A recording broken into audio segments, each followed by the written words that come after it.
Assalamualaikum warahmatullahi wabarakatuh. Selamat pagi dan salam sejahtera untuk kita semua. Perkenalkan, saya Banu Nursani, salah satu dosen dari program studi S1 Pendidikan Teknik Mesin Fakultas Teknik Universitas Negeri Medan. Perkenankan saya untuk menjelaskan mata kuliah yang saya ampu, yaitu Metalurgi Fisik dengan metode DIA, Delivery, Interaction, and Assessment. Pembuatan video ini bertujuan untuk memenuhi persyaratan sertifikasi dosen tahun 2023, yaitu pernyataan diri dosen dalam unjuk kerja Tridharma Perguruan Tinggi atau PDD UKT-PT, khususnya di aspek pengajaran. Metalurgi Fisik merupakan mata kuliah wajib prodi bagi mahasiswa semester 4 pada program studi S1 Pendidikan Teknik Mesin. Mata kuliah ini memiliki bobot sebesar 2 SKS teori. Mata kuliah Metalurgi Fisik bertujuan untuk membekali mahasiswa dengan pengetahuan, konsep, dan keterampilan perancangan perlakuan. Pada minggu pertama dilakukan pengenalan mata kuliah melalui RPS yang memuat capaian pembelajaran lulusan yang dibebankan pada mata kuliah, capaian pembelajaran mata kuliah, sub CPMK, deskripsi singkat, materi pembelajaran yang terdiri dari 9 materi, pustaka yang digunakan, sistem pembelajaran yang dilaksanakan secara sinkronus dan asinkronus dengan pembelajaran blended learning selama 16 pekan. Berikut cuplikan proses pembelajaran yang saya laksanakan secara sinkronus atau tatap muka di ruang kelas pada pertemuan minggu ke-7. Selamat menyaksikan. Assalamualaikum warahmatullahi wabarakatuh. Selamat sore.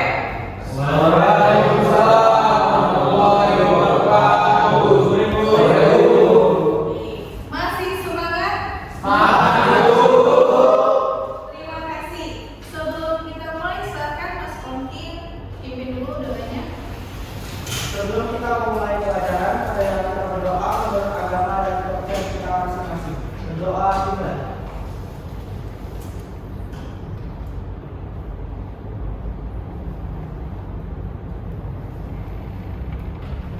Berdoa selesai.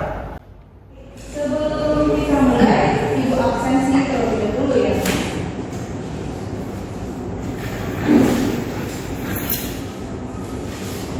Atas nama Wahid Kevin Panjaitan, Iqmal Pulungan, Muhammad Fadla, Muhammad Fadla,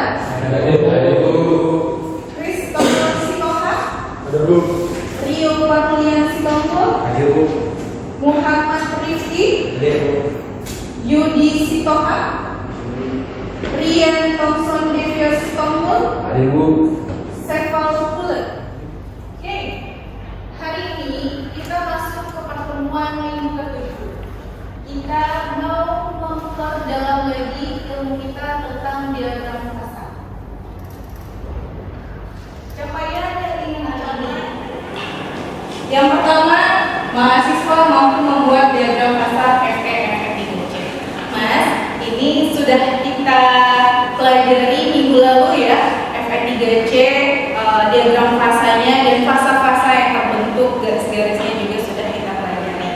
Sekarang kita mau mencapai tujuan yang kedua nih Mas, mendeteksi fasa-fasa yang terbentuk. Tujuan pembelajaran hari ini menginterpretasi dan menganalisis struktur mikro. Jadi kita mau masuk lebih dalam lagi ke diagram fasa kita. Indikatornya yang pertama, setidaknya mas-mas ini bisa mengidentifikasikan fasa-fasa yang terbentuk ketika kita membuat paduan baja FE3C dan FE. Kemudian menentukan komposisi fasa yang terbentuk dari suatu paduan baja. Jadi kita tahu dulu fasa, sudah mengenal fasa-fasa minggu lalu, kemudian kita mau menghitung, mengkalkulasi berapa sebenarnya persentase masing-masing masing-masing fasa yang terdapat di komponen. Sebelum kita mulai materi kita minggu ini, mau tanya dulu nih, kalian masih ingat nggak fasa-fasa apa saja yang tergambar dari diagram FE, FE3C? Ya, Mas? Di situ ada alfa, gamma, dan delta. Oke, terima kasih. Oke, yang dimaksud dengan fasa alfa, kita sudah kenalan dengan fasa ferit. Jadi bisa disebut juga ya alfa dengan ferit. Yang kedua ada fasa austerit atau gamma, Mas ya. Lanjut lagi ada fasa delta air. Nah,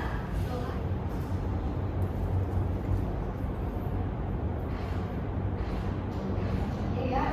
Jadi yang tadi kita lihat ada bagian yang hitam dan ada yang putihnya. Bagian putih itu kita bisa mengatakan kalau dia adalah ferit. Sedangkan yang garis-garis hitam ini, Mas, ini sebenarnya terdiri tersusun atas beberapa struktur mikro atau fasa. Jadi kita bisa sebut ferit. Ini adalah air alias besi. Inilah ferit yang tampak putih tadi. Sedangkan yang ferit itu penyusunan dari ferit ditambah dengan karbida, air plus karbida. Maka jadi laminan tersusun berlapis-lapis. Itulah yang namanya ferit. Ini bagian yang putih adalah airnya, kemudian yang batang-batang ini garis-garis itulah airnya. Itulah ferit.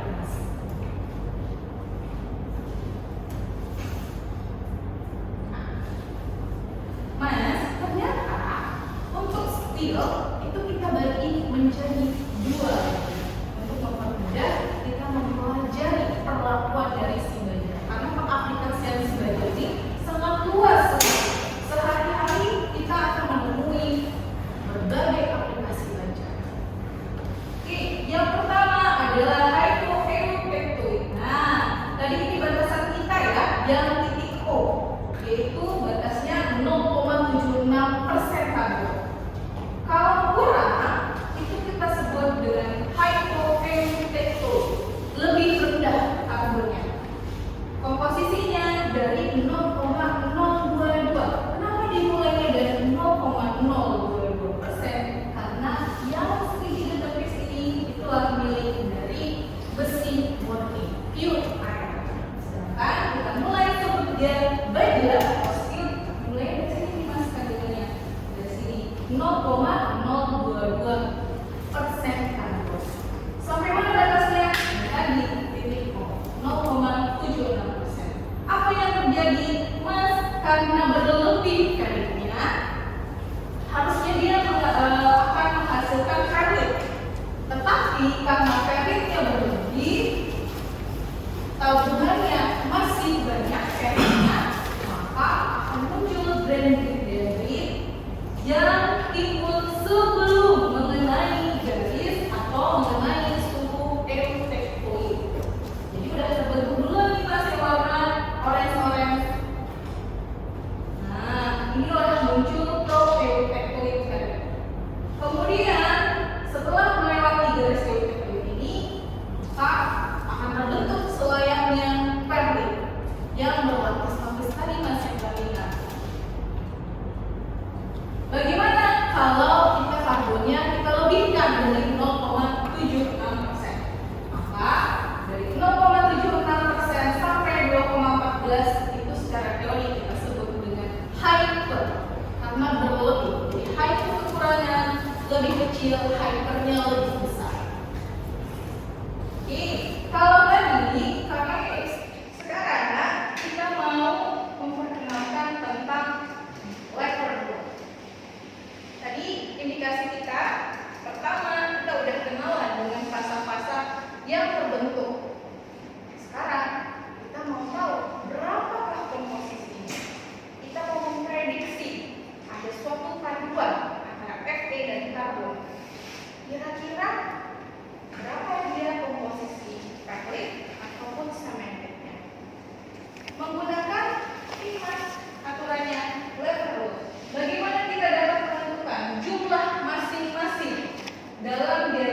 dua fasa. Ini Ibu ambil dulu dua fasa.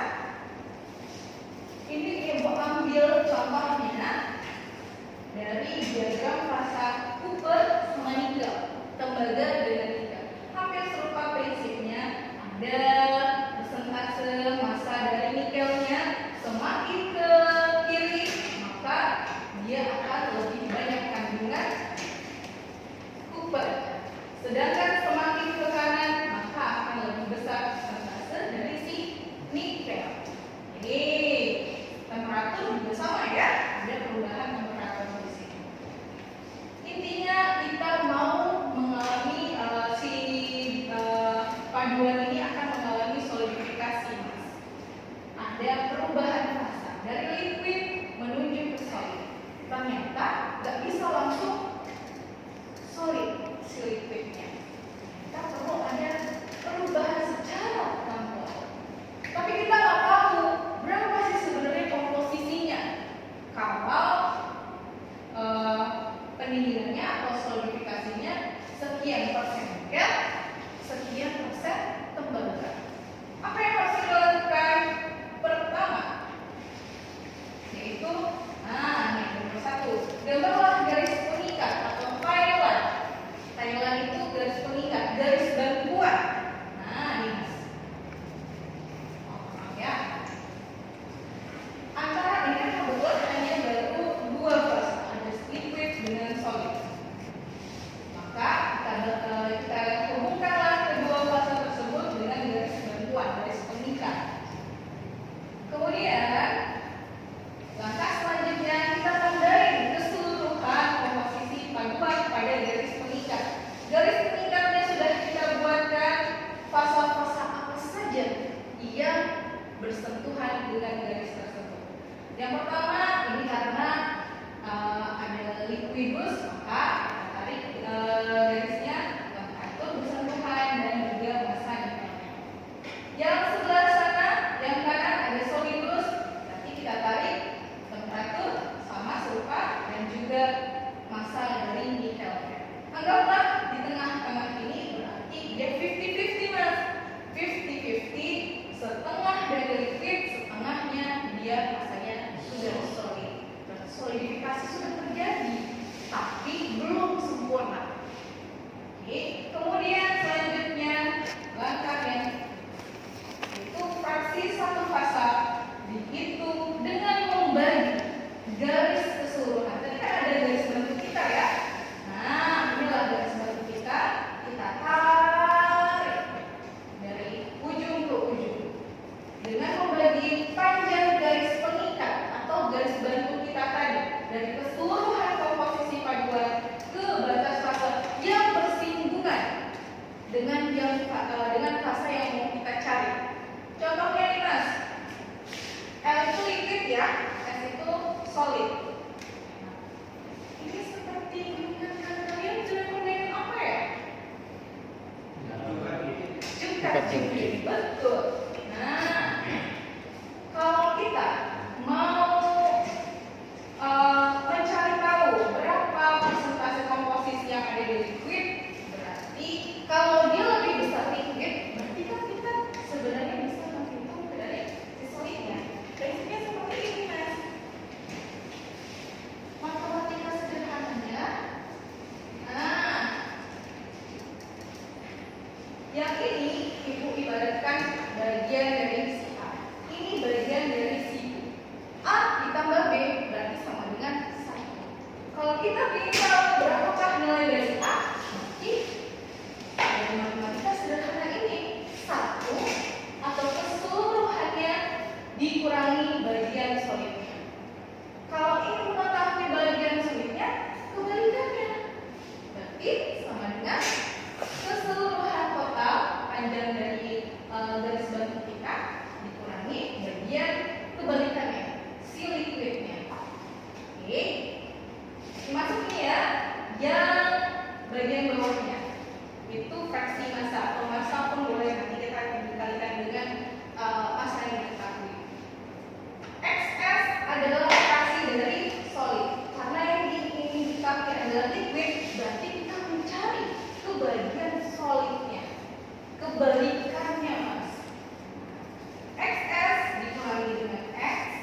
Oke, silahkan dihitung ya Mas ya.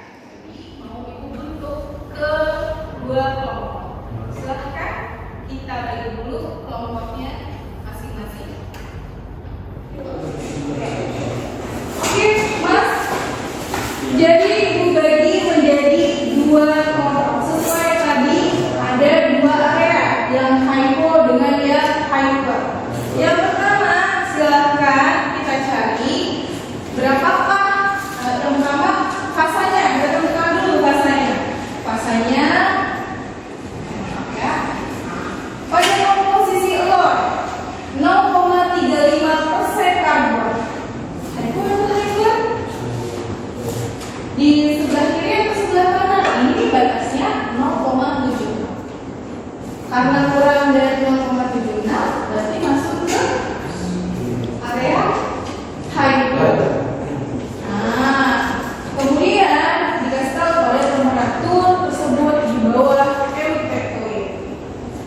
Kita tentukan fraksi total fasa ferit dan sementit. Ibu langsung tunjuk ya. Ini bagian nomor 1 untuk membahas baja hypoeufektoid. Usahakan.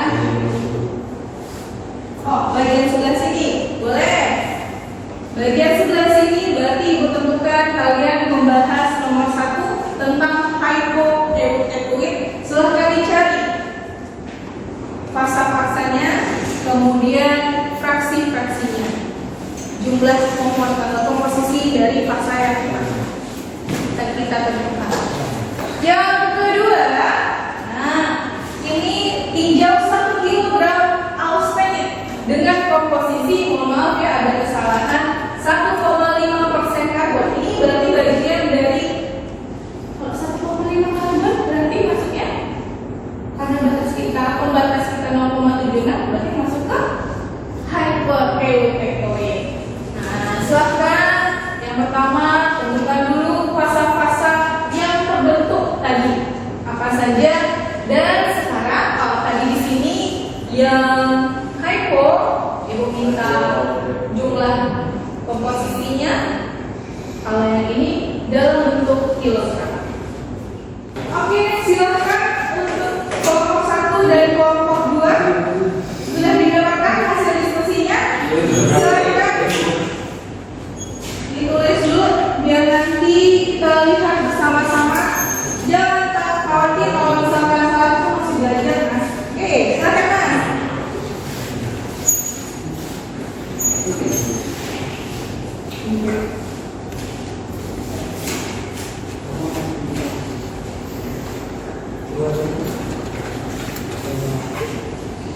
Kita lihat kelompok 1 dan kelompok 2. Nah, kalau misalkan dari pertanyaan yang pertama, fasa apa yang terbentuk Mas di situ? Kita lihat ya. Tadi yang diketahui apa saja? Komposisi dari karbonnya. Komposisi dari karbonnya. Diketahui karbonnya 0,35% karbon. Nah, berarti komposisi efeknya 99,65%. Kita tentukan berarti masuk ke hypo. Karena tadi masuk ke hypo, karakteristik khasnya ada satu Mas, karena berkondisi feritnya ada satu yang akan muncul, yaitu proeufektoid ferit. Nah, inilah yang terjadi Mas. Sama seperti gambar yang tadi kan ya, lebih banyak fasa-fasa dari feritnya, proeufektoid feritnya, tapi tetap akan membentuk ferit. Bedanya proeufektoid feritnya akan muncul sebelum garis eufektoid. Nah, sesudah garis eufektoid akan terbentuk bergabung dengan sementit, yaitu ferit. Oke, kita lihat ya jawabannya. Nah, feritnya sudah ada, kemudian F3C-nya sudah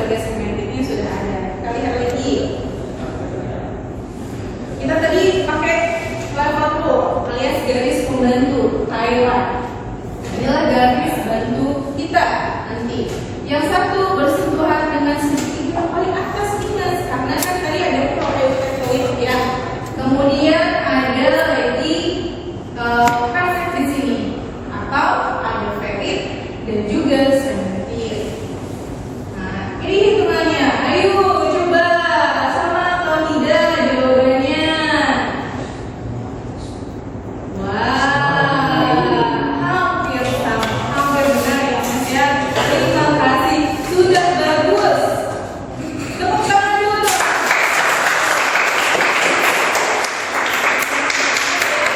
Tangan ya. Di mana letak salahnya Mas? Ya, untuk menentukan bagian bawahnya tadi kita sudah mempelajari.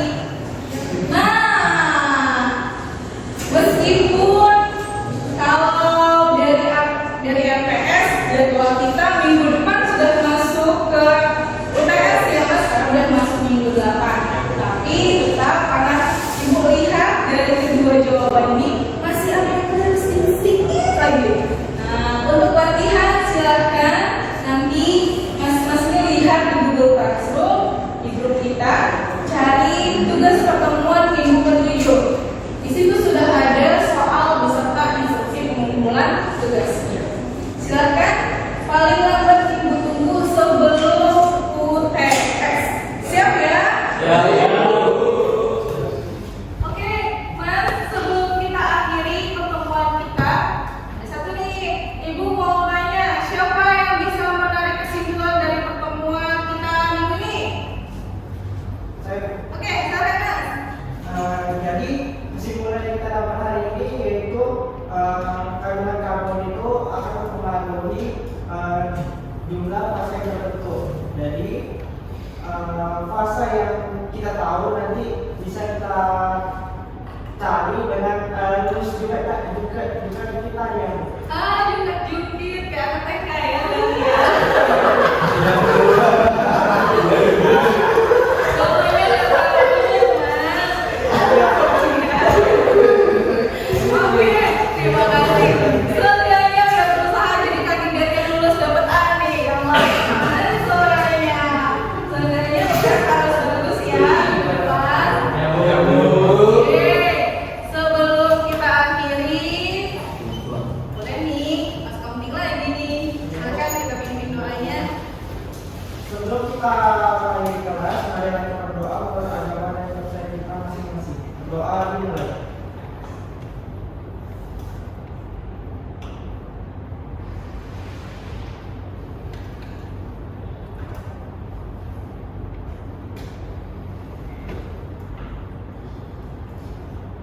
Berdoa selesai. Oke, sebelum mulai kita keluar dari kelas ini, boleh dong Ibu kasih pantun? Jalan-jalan ke Kampung Palang. Jangan lupa mampir ke Titipapan. Ada orang Titipapan di sini? Oh, jangan lupa. Yuk, kita pulang. Sampai jumpa minggu depan. Terima kasih. Untuk asesmen atau penilaian mata kuliah dilakukan sesuai dengan Peraturan Rektor nomor 004 tahun 2022, yaitu terdiri dari 4 bobot. Yang pertama dari kehadiran mahasiswa sekitar bobotnya 5%, kemudian UTS 20%, UAS 25%, dan tugas 50%, di mana tugas yang diberikan kepada mahasiswa terdiri dari tugas rutin, CBR atau Critical Book Review, CGR atau Critical Journal Review, rekayasa ide, mini riset, dan project. Kemudian dari nilai akhir tersebut disesuaikan dengan kategori yang diberikan, yaitu huruf A, B, C, dan E sesuai dengan rentang nilainya tersendiri. Demikian deskripsi singkat serta cuplikan proses pembelajaran dari mata kuliah Metalurgi Fisik yang saya ampu. Semoga dapat memberikan gambaran mengenai kinerja pengajaran yang saya lakukan. Saya mengucapkan terima kasih kepada seluruh tim penilai dan tim panitia sertifikasi dosen Smart tahun 2023. Tak lupa, saya juga mengucapkan terima kasih kepada Universitas Negeri Medan, Fakultas Teknik, rekan sejawat, dosen, dan mahasiswa yang terlibat dalam pembuatan video ini. Demikian yang dapat saya sampaikan.